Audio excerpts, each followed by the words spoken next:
Hello everybody and welcome back to another video. Today we're going to be looking at the top 5 games to be released in 2024. Now these games are in no particular order, therefore let's begin.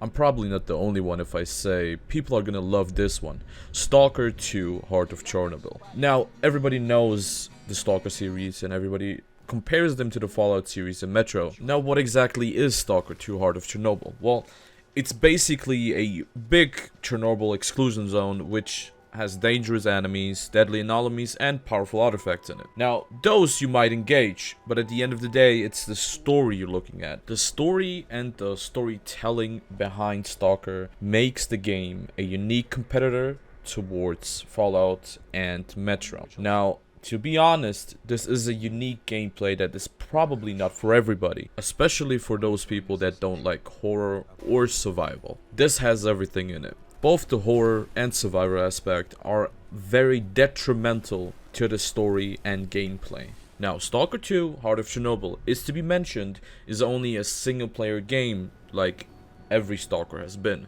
Now let's use the transition to jump over to older news, I'd say. But one of the best news PC players have ever gotten. Ghost of Tsushima, the PlayStation exclusive, is finally coming to PC. If Beautiful was a game, you would want to play it. Now, to kind of bring forward as to what Ghost of Tsushima is, it's an action game based in feudal Japan. Now, players take the role of Jinsekai, who is a samurai, risking everything to defend Tsushima Island from the Mongol invaders. Now, just to kind of bring forward as to what time frame we are playing in, it's the 13th century.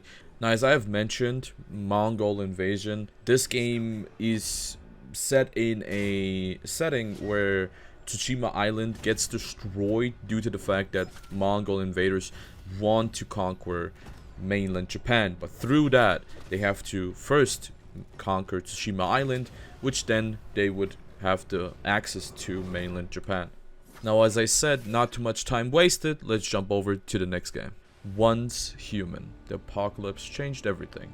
Human, animal, plant. That's what their game is about. This is not one of your normal survivor games you would usually come across. The game is set in a strange post-apocalyptic future.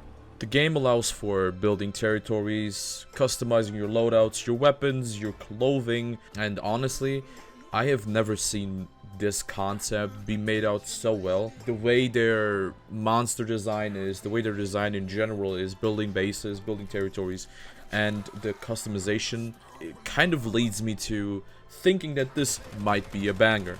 From one banger to the other, Homeworld 3. Tactical, beautiful, and wholly unique. That's according to them.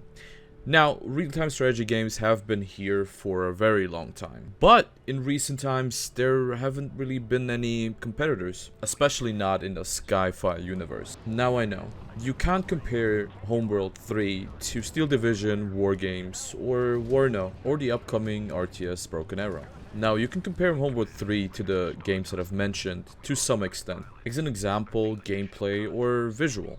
Now, we can talk about mechanics, but mechanics are really not applicable here because most of the games have different engines, like Steel Division and Warno. They share the same engine, Irisu. But every other game uses a different engine. Now, with this game, what I'm really in love with are the visuals and the gameplay. Now, you can choose between playing co-op, free-for-all, 1v1s, or team battles. Last but not least, we got Beautiful Light, a PvP/PvE tactical first-person shooter that reminds you of Escape from Tarkov. Because it's an extraction shooter where 6 squads of 3 operators are tasked with entering, securing, and extracting a artifact. Now people will say it's a ripoff from Escape from Tarkov, but no, Escape from Tarkov just showed us the way for extraction shooters. This game took that concept and put it into a different kind of feel, a more horror type thing, a more survival type thing. Why do I mention horror again? Well, you're playing not just against players, but against anomalies, and they are also player controlled. Now, the way I understood, the anomalies are supposed to also be customizable. Obviously, your operator is also customizable by looks, so basically everything equipment related, weapons, clothing, etc. And at the end, I want to say thank you for everybody who watched, and don't forget to check out the games down below in the description.